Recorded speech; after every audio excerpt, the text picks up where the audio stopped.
Hello everyone, welcome to the lecture series of operating systems. So in this session, we are going to start the third unit, that is memory management. Okay, so in this third unit, we have two chapters. One is the memory management strategies, which is completely confined about managing your main memory, that is a physical memory, whereas the second chapter consists of the virtual memory. In that virtual memory you will be learning about the demand paging, and then the copy on write, page replacement algorithms, and then frame allocation, thrashing and all. So today we'll start our first chapter in third unit, that is memory management strategies. So let's go with the objectives of our third unit. So first is this unit will provide you the detailed description of various ways of how you will organize your main memory, and then it also discusses about various memory management strategies that can be followed to use your memory in an efficient manner. And then it also provides a detailed description of the processor like Intel Pentium, which supports both pure segmentation, that is one of the memory management technique, segmentation, and the other is a paging. So about it which supports this Intel Pentium supports pure segmentation. So that also can be seen how it supports the pure segmentation in this unit. So today we'll go with the first chapter, that is memory management strategies. We'll go with the introduction first. So once, if you observe, whenever you write and save a program, the program will be saved in your secondary memory. So as soon as you start compiling, the compiled version or the executable code that is generated will be placed in the secondary memory. So as soon as you start trying to execute a program, that compiled version is loaded into the main memory first. Okay. So see here, the program which is stored in a disk, that is the secondary storage, is moved from this disk to the main memory for execution. And why do we need to move this process, so this program to main memory? Because in order to execute, we need a CPU. But the only restriction with CPU is the CPU can access memory directly only from the main memory. It cannot access the secondary storage or the secondary memory. Okay, so for that purpose, you are moving your secondary storage data to main memory. Okay, so this CPU can access only the main memory as well as the data present in its registers. So registers are present within the CPU. Okay, so the CPU can access the data while executing a process from main memory as well as the registers, but not from the secondary memory. Okay, so these registers are considered as the fastest memory access devices. Okay, out of all the memory devices we have in our system, registers are the ones which have the fastest data access rate. Okay, that's why generally CPU will first check for the data with the registers, and then it will go with the, if you remember the memory hierarchy, so registers will be at top, then after that registers you will have cache memory, and then you will have the main memory, and then at last you will have the secondary memory. This is the memory hierarchy of your memory devices present in your system. At the top we have the registers in which the CPU can directly access the data with fastest access rate, and then we have the cache memory, and next fastest device is your main memory, and then at last you have the secondary memory. So you can have much space in your secondary memory, but the access rate is very less. The access rate in the sense the time taken to bring the data from memory to your CPU. Okay, so that access rate is very more or very much for your secondary memory. So CPU will not access data directly from the secondary memory. It will always access the data from the main memory itself. Okay, so that's why first we will move your data from secondary memory to the main memory. So whenever the data is moved, whenever a program is moved to main memory, you will call that program as a process. Okay, so the program that is moved from secondary memory to main memory is known as a process. So in order to execute a process, in order to execute a byte of data, the CPU will take one CPU clock cycle. So what is this clock cycle? So if you remember, the first thing we need to do in order to execute a process is bringing that process from secondary memory to main memory. Okay, so that is whenever your CPU wanted to execute an instruction, first it should get the instruction from the main memory. Okay, so first step the CPU does is it will fetch the instruction from main memory to the CPU registers. Once the instruction is taken, the second step is decode. Second step is decode. Decode in the sense, whenever you try to execute a program, each statement in your program may contain either some variables or some instructions to calculate an operation. Say for example, if my C program is like this, int a is equal to 10, a is equal to a plus 5. Okay, if I want to execute these two instructions, first thing is I'll bring first instruction to my CPU. So whenever I'm bringing my first instruction from main memory to CPU registers, the first step here we have seen is the fetch instruction, bringing this instruction from main memory to CPU registers. After bringing it to the CPU registers, decode operation will check whether the fetched instruction is consisting of an instruction or data. Okay, see here, if you observe the first instruction, we are storing some data in some variable. Okay, so now in order to execute this, the CPU will locate the memory allocated for A and it should fetch the data 10 from that particular memory. So here in decode step, your CPU will decide whether the fetched instruction is an instruction or it is containing a data. Once it is decided whether it is a data or instruction, then the CPU will start executing it.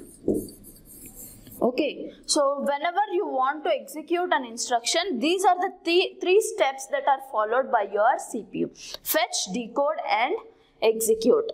These three steps are combinedly called as CPU clock cycle. Okay, in one second you may have millions of CPU clock cycles. Okay, so whenever your instruction is brought into your registers from main memory, you are sending your data to registers present in the CPU. So whenever you brought this instruction to registers, the CPU will take only one clock cycle of time to execute or to access that instruction from the registers. Okay, whereas if the CPU directly tries to take or tries to access the data directly from the main memory may take many CPU cycles to transfer the data from main memory to CPU, or the CPU takes much access time, much more number of CPU cycles to access data from the main memory. Okay, so because of this main memory is consuming more CPU cycles of time,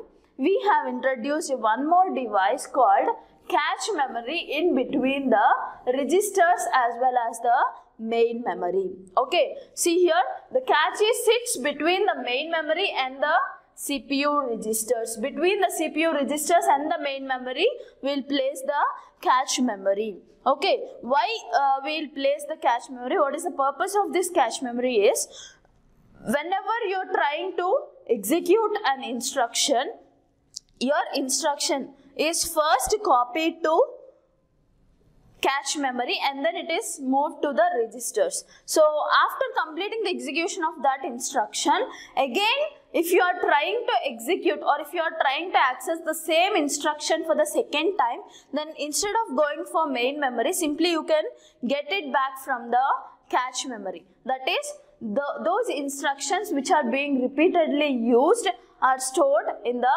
cache memory.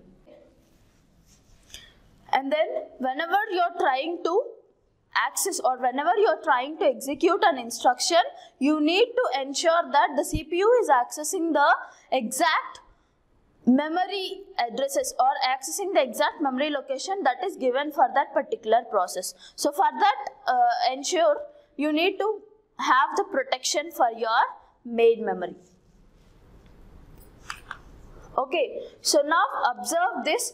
In order to get the protection of your memory, we need two registers. One is the base register and the other is the limit register. So if you observe the main memory, so the main memory consists of main memory, or we'll call it as a physical memory. So the main memory consists of some part of it reserved for the operating system, whereas the remaining part is reserved for the user process. That is, whatever the data you wanted to execute is placed in your main memory. Okay, so here after storing your operating system, the remaining space will be used for storing your user process which are going to be executed. So in main memory, each and every byte of data will contain an memory address. See here, if the address starts from 0 and the address of your process 1, say for example this is process 1.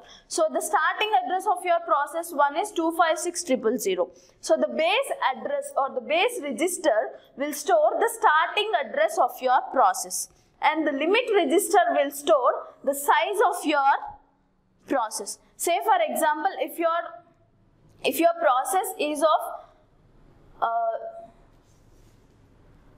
some 1000 bytes, say for example if your process is of 1000 bytes. So in that case, 25600 to 25700 will be your end address of your process. So this 1000, the size of your process, is stored in the limit register, whereas 25600, which is the starting address of your process, is stored in the base register.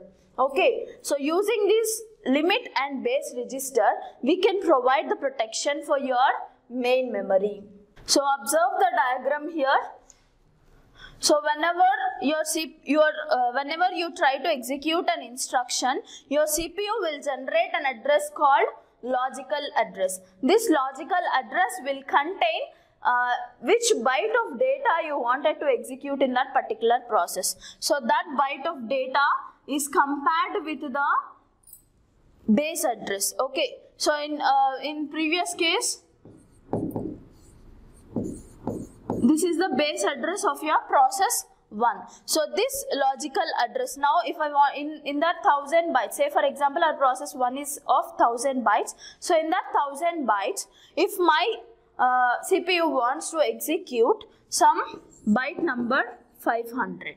So now I will execute the logical address. Okay, so the logical address is compared with the base address. If the base address is greater than or equal to, if the offset is greater, if the CPU generated logical address is greater than or equal to your base address, then I will give access to the actual physical address. If it is not greater than or equal to, then I will put a trap in the sense I'll generate an error. The operating system will generate an error and indicate that you're trying to access an illegal memory. That is, the memory allocated for some other process is being accessed by this process. So if it is greater than or equal to, then we can simply combine the base plus limit registers and then if the generated logical address is less than the base plus limit, so what is the base here? 256,000 plus what is the limit? The size of your process 1000. So 256,000 plus 1000 will have 257,000. Okay. So if your generated logical address is less than this, then you can simply give access to your memory. So in this way, we can provide protection for our instructions. Okay. So the next concept here is the address binding. So address binding in the sense, address binding.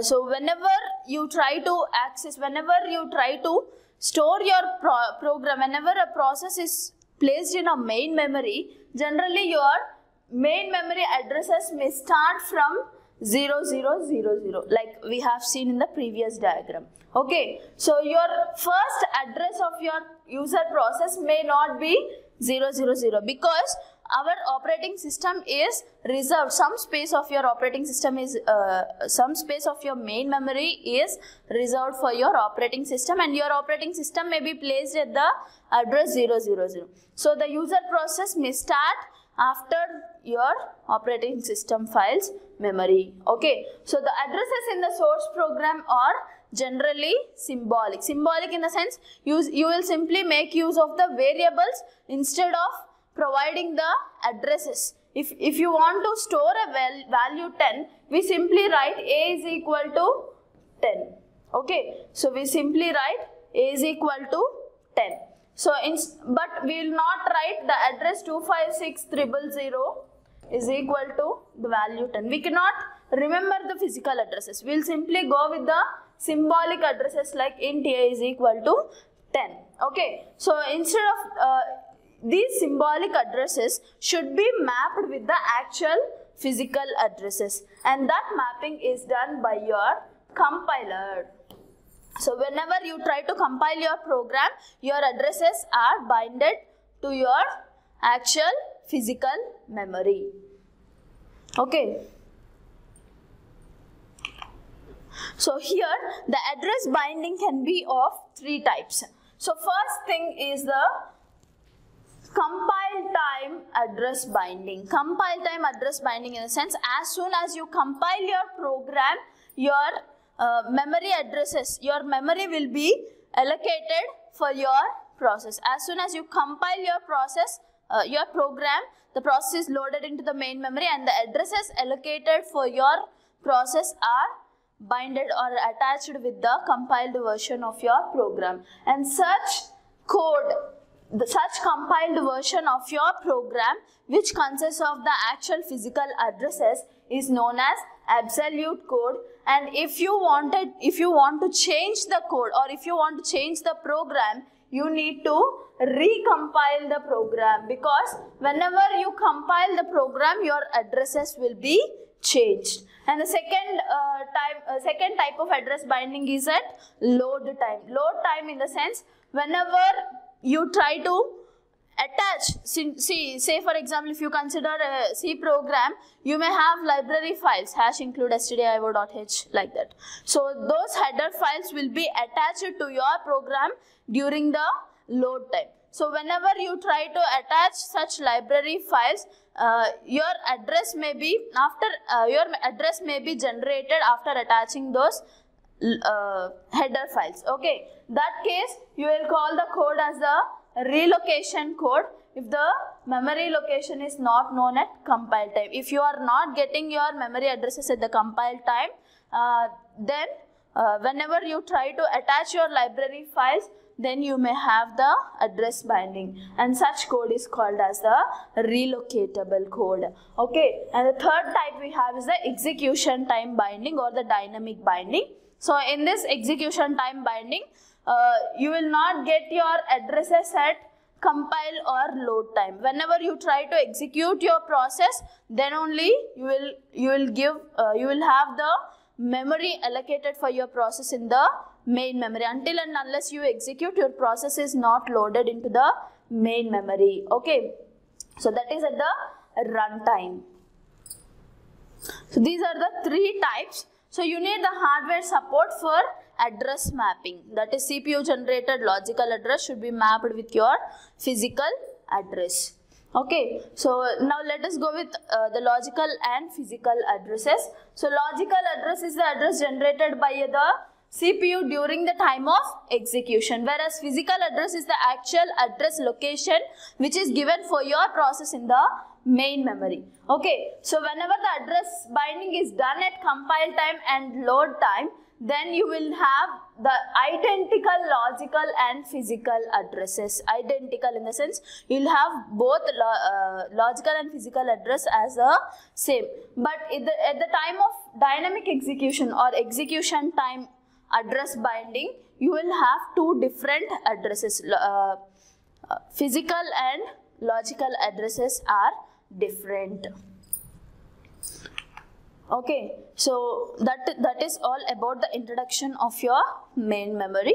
And the first method we have for memory management is the swapping. So swapping here is done because since our main memory capacity is very limited, we cannot store all the process at the same time in the main memory. So for that case, you can swap the process, you can swap the data that is not required into your secondary memory and then swap in your data that is required. Only the required data can be swapped into your main memory. Okay, so this swapping method will increase the degree of multiprogramming. Degree of multiprogramming in the sense the total number of programs that can be loaded into the main memory at the same time. Okay, and the standard swapping involves moving your process between the main memory and the backing store. Swapping will involve moving your process that you want to execute between your main memory and again to the backing store. Backing store here in the sense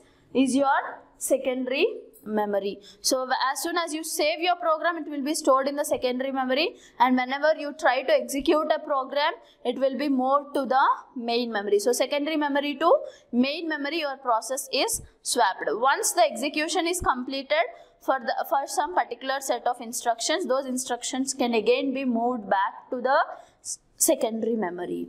Okay, so here is the diagram for your swapping. Observe the diagram here. So this is the operating system occupied in your main memory. So this is the space for your user process. So if some process here has completed its execution or not currently being executed, you can swap out that process into the backing store and then you can swap in, that is you can move the data from secondary to main memory. So likewise, you can use or utilize this limited amount of memory in an efficient manner using the swapping.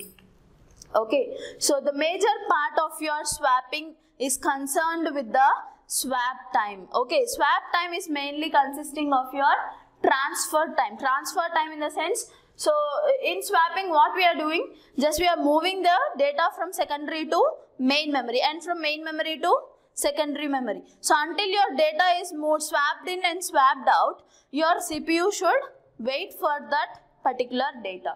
So the transfer time, that is the time taken to move your process from backing store to main memory, or the time taken for moving your data from main memory to backing store or backing to main memory, is known as the transfer time, which will be increased with the total amount of memory you are going to swap. Say for example, if your process size is 10 MB and you are going to swap 40 MB per second, then your process will take at about